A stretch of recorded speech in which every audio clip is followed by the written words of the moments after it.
អ្នកដែលខានឃើញខ្ញុំមួយរយៈគឺគាត់តែអាសាថាតាកែគុតរបស់ខ្ញុំឥឡូវស្អាតជាងមុន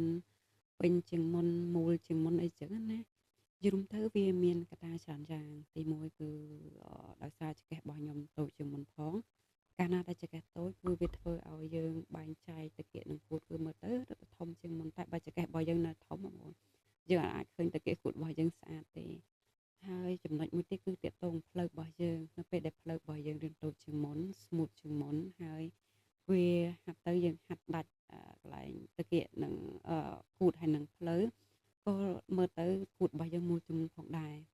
មួយទៀតតាកតងការហាត់ប្រាណវាអាចហាត់ភ្លាមយើងឃើញលទ្ធផលភ្លាមវាត្រូវការរយៈពេលមួយដែលយើងកែកុនកែច្នៃរួចនឹងខ្លួនឯងចឹងណាបងប្អូនហើយមួយទៀតគឺដោយសារតែខ្ញុំបានរៀនទាក់ទងនឹងការធ្វើលំហាត់ប្រាណអញ្ចឹងទៅធ្វើឲ្យយើងយល់បានច្រើនជាងមុនទាក់ទងការហាត់ប្រាណអញ្ចឹងដល់ពេលដែលយើងហាត់ប្រាណត្រូវលទ្ធផលរបស់យើងក៏ចេញតាមនឹងដែរអញ្ចឹងណាបងប្អូន